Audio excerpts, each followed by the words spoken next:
tayo bilang Kristiyano. Kaya para sa akin, iisa po tayong lahat. Alam nyo, bilang isang tao na nabuhay sa San Andres Bukid, ako po ay nabuhay kasama ang ating mga kapatid na Muslim. At doon ko po nakita na maganda ang inyong kultura. In fact, ang kinakain ko rin po na ako'y lumalaki ay puro halal. Kaya ngayong umaga, bilang Vice Mayor ng ating napakagaling na alkalde, nandito ako para ipakilala sa inyo ang isang tao na alam kong mahal na mahal ninyong lahat. But more than anything, ang natutuwa ako ay pareho kami ng puso. Dahil para sa akin, ang ating alkalde, ang siyang talaga nagbigay ng malasakit sa ating mga kapatid na Muslim. In fact, siya po ang nagpagawa ng Islamic Cemetery para sa inyo. Kaya, gusto ko sana, well, okay. Nasanay po kasi akong ipresenta ang ating alkalde. But nevertheless, tinignan po ako ng ating magaling na direktor, si Director Amanda Bagatsing. At sinabi niya, nandito lang pala ako para mag-welcome sa inyo. But anyway, gusto ko lang welcome kayo dito sa ating mahal na lungsod para ipakita rin sa inyo na itong araw na itong espesyal sa inyo, espesyal din po para sa amin. Dahil alam namin, importante po ito para sa inyo. Assalamualaikum po sa inyong lahat. At mahal na mahal po namin kayo. Shukran.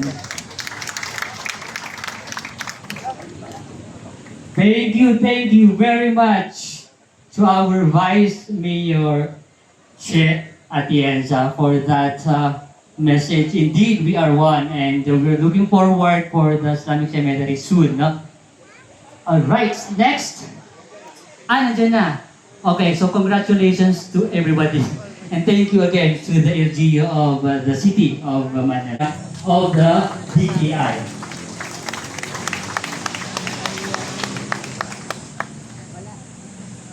Walang iba, kundi ang ating Honorable Mayor, Isko Dumagoso Moreno. Palakpakan po natin. Mayor, from the bottom of our heart, allow me to speak in English as we have also the presence of our good friend, Malaysian Ambassador, His Excellency Abdul Malik Nudin Castellino, and our Thailand Ambassador also is here. So we have also the presence of our Vice Mayor, Ma'am Atienza, Chi Atienza, and also Mayor, maraming salamat po. Nangyayari po ito dahil sa napakagaling na guidance po na binibigay sa amin ng ating former Congresswoman, now the officer in charge of the ating tourism, no? Dito po sa Kalakang, Maynila, former Congresswoman Crystal Bagatsing. Maraming salamat po, no? So nagpapasalamat po kami dahil this morning nag-pray po kami. Ako for the first time na nakapag-pray po kami ng Eid al-Adha dito mismo sa area na po yan. Nandito po yung mga yung ating mga ulama, yan, nagbasa si Sheikh Amni, nandiyan din po yung mga community leaders natin, si Alia Bidua ng Mabini, yung suporta din po ni Barangay Chairman Amatunding, at saka si Sharifa, nandito rin po, napaka-aktibo din po yun. So ito po yung mensahe namin na itong nagpapasalamat po kami. We are so grateful. By the way, why we invited the two ambassadors? Because Malaysia is 50 years ahead in terms of halal industry development. By the way, we also acknowledge the presence of Ma'am Nonalyn Librodo. Andito po siya. Ma'am, please join us. From the Department Office of Secretary Maria Cristina Roque. But as our Secretary, Chris Roque, would like to be here, but she has also an official engagement abroad presently. So nakita naman po natin sa Eid al-Fitr, andito po siya. So after the success of Eid al-Fitr, now comes Eid al-Adha. Eid al-Adha naman is the feast of sacrifice. It was because in the history of Islam, the Prophet Abraham sacrificed Prophet Ismail, his son, only for the pleasure, only for the service of his Almighty God. Ganun po yun. So ito po, nagsasakripisyo tayo because, ang sabi po sa Quran, Ya ayuhan nas kulu mimma fil ard halalan tayyiban, wala tattabi'u khutuwati syaitan innahu lakum aduwwum mubin. Meaning to say, all mankind, sa pangalan ng kapagkakaisa, kapayapaan at kaunlaran, mayroon na po tayong Muslim cemetery. dito sa Maynila, the capital of the Philippines. At nakita po natin yung suporta ng Eid al-Fitr, yung itong ating halal. At ngayon po, itong trade fair, Eid al-Adha, to sustain and continue the gains and the sacrifice and the best practices of this halal industry, because the branding of halal industry, halal-friendly Philippines, is halal is for everyone. When you speak of foods, you're referring to healthy foods. This is a 7.7 trillion US dollar global economy. Yan po ang sabi rin ng ating Master of Ceremony, si Raison at saka si Hapida, who are institutional knowledge and so far experience in the halal industry in the Department of Trade and Industry. Thank you for your effort, Happy and Raison. At ito po, Mayor, in this afternoon, we have a program. We have a panel discussion. We invited government offices, DTI, HPMO, Export Marketing Bureau, National Commission on Muslim Filipinos, Agriculture, Department of Tourism for the Muslim-friendly tourism, in order for us to craft, consolidate the support system that we can provide to Manila in the development and promotion of its halal industry and Muslim-friendly Philippines. Sangayon po ba tayo doon? So, supportahan po natin ang pangarap ng ating pinakamamahal.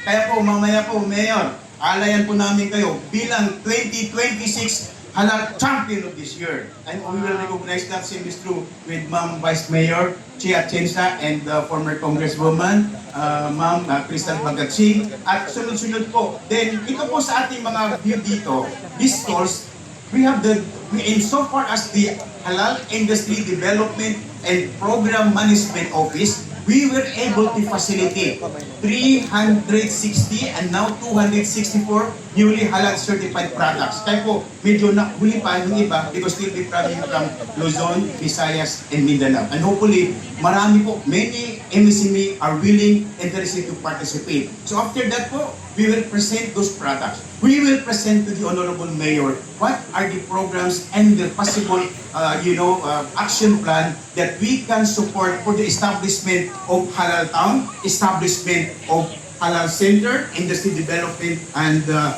Promotion Center. And that's because the Espo Dumagoso Moreno. Palakpakan po natin. Thank you very much. God bless us all.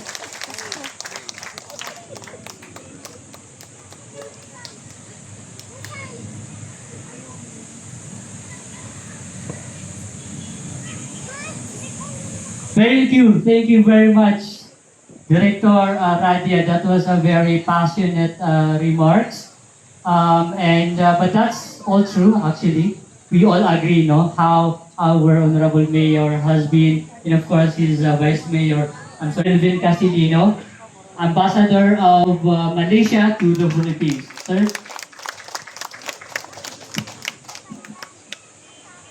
Honorable Francisco Isco Domacaso, Mayor Manila, my dear Ambassador of Thailand, Ambassador Makawadi, Honorable Angela Chi Atienza, the Vice Mayor of Manila,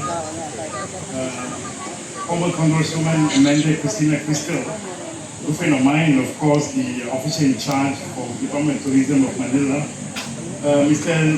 Dimantang Radia, Program Manager, Domestic Halal Industry of DTI, a good friend of mine, members of the LGU, excellencies, distinguished guests, members of the Manila community, ladies and gentlemen, Assalamualaikum warahmatullahi wabarakatuh, magandang umaga sa inyong lahat, and good morning. First of all, allow me to wish blessed Eid Adha to all of you, Muslims present here today, and of course our brothers and sisters. May this blessed occasion. Here, another message from a representative from our partner, no, in the ASEAN. Speaking of the ASEAN, we are the chair for this year, and this country has always been my favorite example of a non-Muslim country who is maximizing the potentials of the whole from the Kingdom of Thailand. Honorable Francisco, Mayor, Manila City. Honorable Angela Lai, Vice Mayor, Manila City. Director Dimantang M. Radia, Program Manager, Domestic Around Industry, Program Manager Office. former Congresswoman Amanda Cristina, His Excellency Abdul Malik, the Ambassador of Malaysia to the Philippines, distinguished guests, a very good morning to you all. It is my great honor and privilege to join you today at 2026 Manila Hidup Akla Festival and Industry Forum. Let me begin by congratulating Domestic Halal Industry Program Management Office, DTI. Keynote address from the good father of Manila. Hindi na po kailangan ng further introduction pero susubukan ko pantayan yung pag-introduce sa kanya ni Director Radia kanina.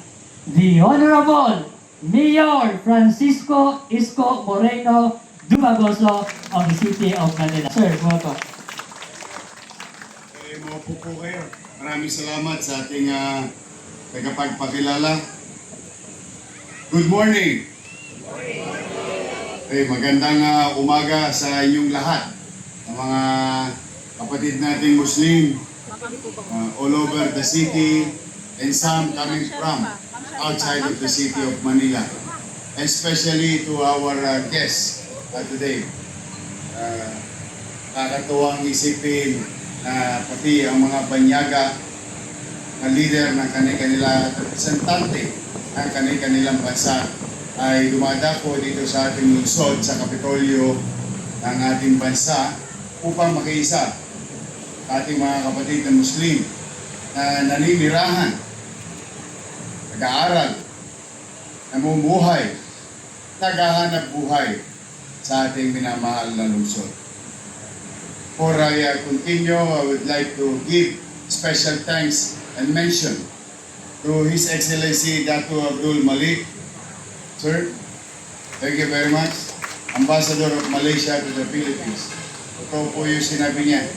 Pagkaupo ko pala na pagkaupo lagi na po kami nakikipag-ugnayan through the leadership of PTCAM Director Crystal Bagachi. Ayan po. At talagang sumiseksi na nga ho.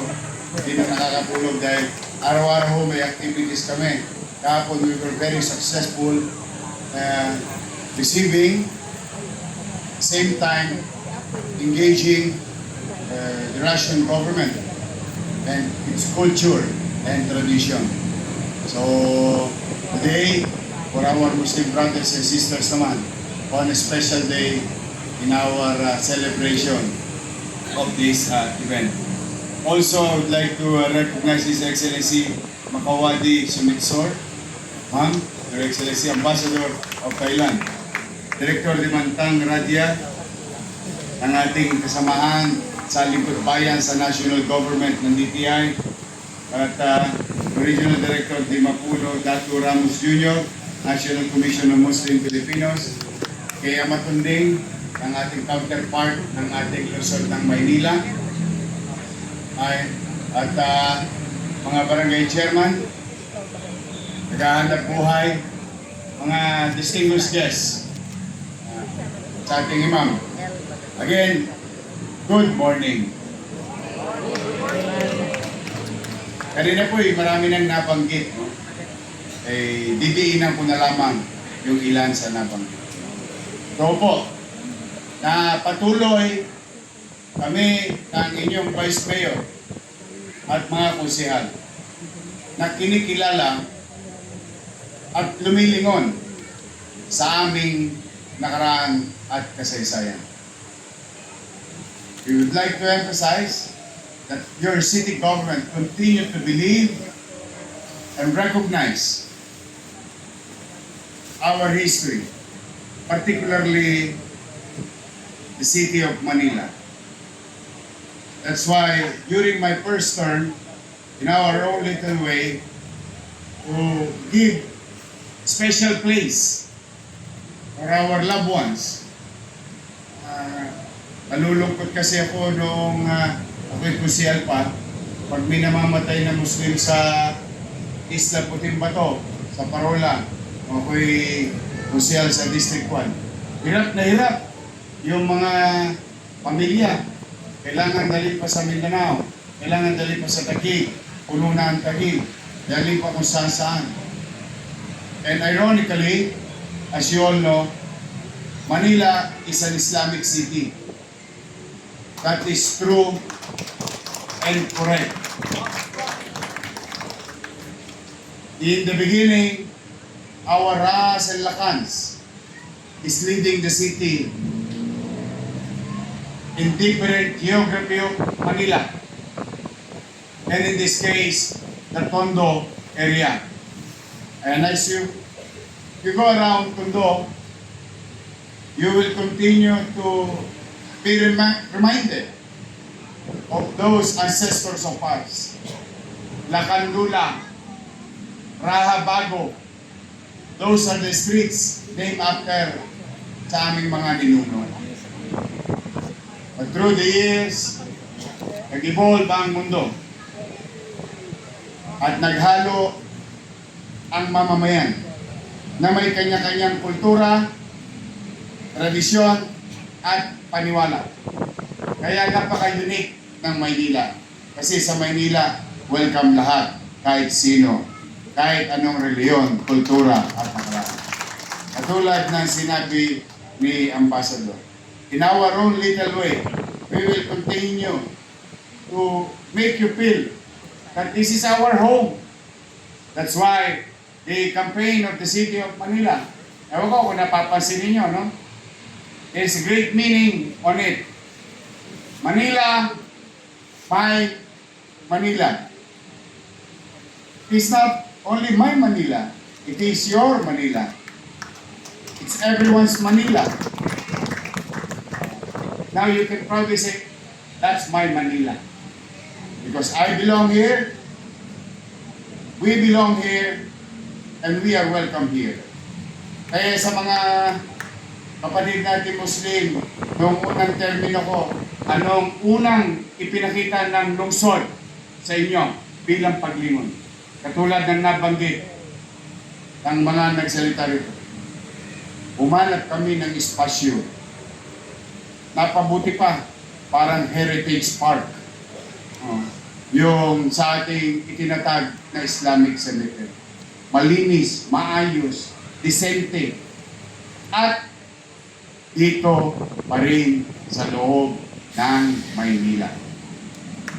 Kaya po, ngayong araw, bukod sa mga anak natin nag-aaral sa ating mga pampublikong paralan, ginagamot sa ating pampublikong health center at ospital, kinakalinga, ginagalang at hinahayang tinutulungan din na maghanap buhay sa lungsod ng Maynila. And this is our ito'y patuloy naming pagkilala, pagpapahalaga sa ating mga kababayang Manileño na kapatid nating Muslim na naninirahan sa bawat sulok ng lungsod ng Maynila. Kaya umanatag kayo sa Maynila, nangongonyat ako ng bully. Bawal ang bully sa Maynila. Iisa lang tayo. May kanya-kanyang relihiyon. As long as you believe in God. Kaya kita sa Maynila, di ba? God first. Here, lahat ng relihiyon ay malayang maipapakita, malayang magagawa ang kanilang paniwala.